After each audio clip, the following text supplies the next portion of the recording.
దయచేసి సబ్స్క్రైబ్ చేయించండి ప్లీజ్, మీకు చేతులు ఎత్తు మొక్కుతున్నాయి. చూసారు అట్లా ఇది మర్డర్ ప్లాన్ ఏమైనా చేస్తున్నారా మాకు అర్థం కావట్లేదు. కాసేపట్లో ఇక్కడ చారిత్రాత్మకమైన ఎన్కౌంటర్ జరగబోతోంది. కానీ ఆయన మాత్రం పూర్తిగా మాట్లాడలేని స్థితిలో ఉన్నారు. ఇక్కడ ఉన్నావా? చంపడానికి ప్రయత్నం చేశారు. టెస్ట్ కిల్స్ పట్టుకొని ఒక చేత్తో ఎడం చేత్తో.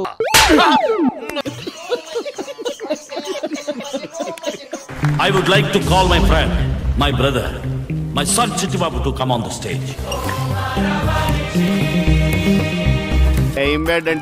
వీడొక్కడు 100 మందితో సమానం. 100 మంది తెలివితేటలు సామర్థ్యం వీడికి ప్రోగ్రామ్ చేయబడ్డాయి. వీడికి అన్ని కళలు తెలుసు, లోకంలోని అన్ని భాషలు తెలుసు. Hi, good morning everybody. He is none other than my creation, Chitti, the robot. Speed 1 terahertz, memory 1 zettabyte. ఆహా, జలకాలాటలలో కలకల పాటలలో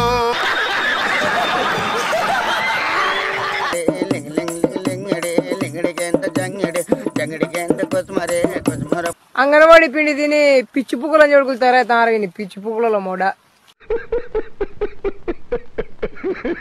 అశోక్ బాబు 4 రోజుల నుంచి ఆమరణ దీక్ష చేస్తున్నారు.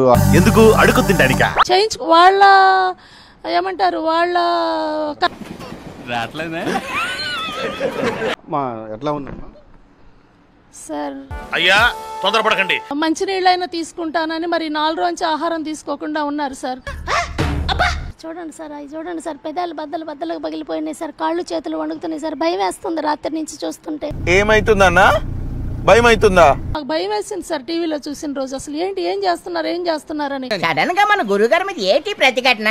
ఏదో ట్రాన్స్ లో మాట్లాడినట్టు మాట్లాడుతున్నారు. మాట్లాడిందే 1-2 సార్లు రిపీటెడ్ గా మాట్లాడుతున్నారు. మా అమ్మ కాపురంలో చుచ్చు పెట్టేసి ఇప్పుడు ఏమి తెలియనట్టు నటిస్తున్నావే నంగనాచి. మా సార్ ఏం చేశారు చెప్పండి, చరిత్ర తీయండి సార్. ఓకే, నువ్వు శోభనానికి పూలు పళ్ళు రెడీ చేసుకో, పాలు అత్తరు రెడీ చేసుకో, మిగతాది నేను చూసుకుంటాను. ఏమన్నా గంజాయి అమ్మారా మా సార్? ఏమన్నా చెప్పండి, మేమే తీసుకెళ్ళమని చెప్తాం. నెక్స్ట్ ఇయర్ ఏం చేద్దాం అనుకుంటున్నారు? మీడియా మీ ఊళ్ళో తెలివితేటలు ఇక్కడ వాడరు. ఆ కాలు వణుకుతుంటే నాకు భయం వేస్తుంది సార్ రాత్రి నుంచి. మీ బాబు ఏమన్నా పత్తి అనుకున్నావా? ఏం ప్లాన్ చేస్తున్నారు సార్ మా సార్ మీద? మాకు అర్థం కావట్లేదు. ఏం చేయాలి విశ్వనాథ్ ఇక్కడ? ఏం చేయాలి చెప్పు. మరి ఏంటి ఈయన పరిస్థితి క్షీణిస్తా ఉంది. కార్యకర్తలంతా ఆందోళన పడుతున్నారు. మరి డెలివరీ కూడా వాడినే చేయించుకున్నా ఏదైనా సరి చేద్దామని ఇలా పట్టుకున్నప్పుడు అబ్బా అని అరుస్తున్నారు సార్. మనిషికి రకరకాల ప్రాబ్లమ్స్ ఉంటాయి, mental, physical, financial and psychological. వాళ్ళనే చేసుకుని వాళ్ళనే తీసుకోమనండి క్రెడిట్. మనిషిని మాత్రం చంపొద్దని చెప్పండి సార్. ఏంటండి బాబు, ఊరంతా మీ చేతుల్లో ఇరుక్కుంటే మీరెళ్ళి ఏళ్ల చేతుల్లో ఇరుక్కున్నారు. మనిషిని చంపే స్థాయికి తీసుకొస్తున్నారు. ఇది ఎంతవరకు దారితీస్తుంది? నేను అన్నది కాపురం చేయమని కాదు, కలిసి ఉండమని. చంపేయాలనుకుంటున్నారా ఏంటి అర్థం కావట్లేదు. అమ్మా, నువ్వు ఆ మాట ఇస్తే చాలు, చిడుగుడు అనేసుకుంటానమ్మా. ఇంతకంటే అసలు మాకు ఏం అర్థం కావట్లేదు సార్. నువ్వు లోపలికి వెళ్ళి మంచి టీ తీసుకురాపో. వెళ్ళు వెళ్ళు వెళ్ళు. చేయాలనుకుంటున్నారు అర్థం కావట్లేదు సార్. అసలు ఏంటిది? మీ సమస్యను కోర్టులో, పోలీస్ స్టేషన్లో, పంచాయతీలో పరిష్కారం చేయలేవు. నీళ్ళలో దిగాం, బురదగుంటలో దిగాం, తూటికాళ్ళలో దిగాం, వాళ్ళకు చూయించాం. నీకు ఉద్యోగం కంటే క్రమశిక్షణ చాలా అవసరం. మీకు చేతనైతే జగన్మోహన్ రెడ్డి గారి లాగా చేయండి. నాతో పెట్టుకోకు, బతుకుండగానే పోస్ట్ మార్టం చేస్తాను. రవిడి గోండా లాగానే అతని బిహేవియర్ ఉంది. ఇవే తగ్గించుకుంటే మంచిది. మేము సిద్ధంగా ఉన్నాం. ఇప్పుడు నేను జైలుకి వెళ్ళడానికి సిద్ధంగా ఉన్నా. రాజకీయ నాయకుడు ఎప్పుడు నిజాయితీగా ఉండాలి. నీలాగా ఎదవేషాలు ఎత్తే ఇదిగో ఇలాగే ఏడుస్తూ ఉండాలి. నన్ను అడ్డు తొలగించాలని, నన్ను చంపాలని ఏదో రోజు మీరు కలెక్టర్ అవుతారు బాబు, కలెక్టర్ అవుతారు. మీరు చెయ్యాలి కదా. మీ చేత మేము చేయించడానికే కదా. మీ అందరికి హార్ట్ అటాక్ వస్తే బైపాస్లు, దెబ్బలు తగిలితే ప్లాస్టిక్ సర్జరీలు కూడా చేస్తారు. మరి నాకే మందులు ఇస్తారు? ఎవరిస్తారు? ఏం చేస్తారు? చంద్రబాబు నాయుడు గారు అని కూటమి ప్రభుత్వం ఏం చేస్తుందో? నీకు పొలిటికల్ నాలెడ్జే తప్ప టెక్నాలజీలో టచ్ తక్కువ అనుకుంటాను. రెడ్ బుక్ రాజ్యాంగం ద్వారా భయభ్రాంతులకు గురి చేయాల.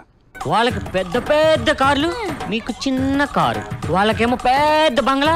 వీడు ఎస్సీ వాడని చెప్పేసి ఒక చిన్న చూపనే నా మీద మీరు దాడి చేశారు. తెలుగుదేశం బ్రోకర్లుగా కాకి చొక్కా వేసుకున్నటువంటి వాళ్ళు ఉన్నారు. ఏం చేస్తావురా నువ్వు? ఏం చేస్తావు? ఆగడం మాత్రం లేదు, మాట్లాడేది మాత్రం మాట్లాడతాం. నా వల్ల కాదు. మీకు చేయటం చేత కాబట్టి చెప్పండి, మేము చేస్తామని చెప్పేసి దయచేసి అంత పని చేయకు. నన్ను పోలీస్ స్టేషన్ లో పడేశారు. ఊరి పిచ్చోడా, జగన్మోహన్ రెడ్డి గారి మీద అక్రమ కేసు పెట్టాలని చెప్పేసి చూస్తున్నారు. లేకపోతే నన్ను సెక్స్ స్కామ్ లో ఇరికిస్తారా?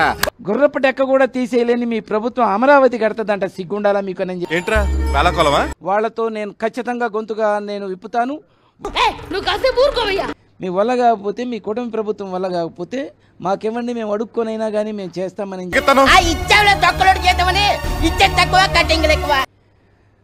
మేము 10 గంటలు పెడతాం, వ్యవధి పెడతాం.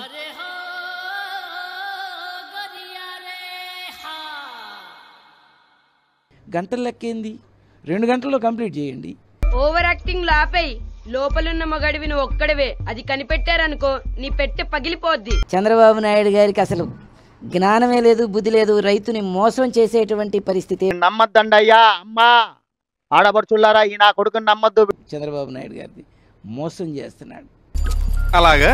ఎందుకని ఈ రకంగా చేస్తున్నారు? మీకు చేత కదా? నా జీవితంతో ఆడుకోవద్దు. మేము చట్టం తప్పితే మా మీద కేసులు పెడతారా? అని ఎవరికైనా చూపించండి రా, వదిలేయకండి రా బాబు. అలాగా అతను ఒక రౌడీ. మళ్ళీ ఆ మాట నావంటి ఎండ్లో నిలబెట్టి అమ్మాయిలతో తనిస్తాను ఎద్దవా. జైల్లో వేసుకోండి, దేనికైనా మేము సిద్ధం. నీ వల్లే రా నా జీవితం మొత్తం నాశనం అయిపోయింది. తొందరలో జగన్మోహన్ రెడ్డి గారు సీఎం అవుతున్నారు. ఇది జరిగితే ఇండియాలో ఒక రేంజ్ లో ఉంటాం మనం. మడ్డగుడు. అచ్చా, ఏంటి డల్గా ఉన్నారు? ఏం చెప్పమంటావురా, నా లైఫ్ మరీ క్రిటికల్ అయిపోయింది. ఏం మాట్లాడుతున్నారు సార్ మీరు?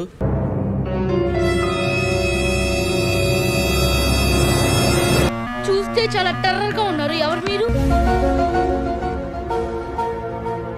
దేని గురించి భయపడ్డానో సరిగ్గా అదే జరిగింది.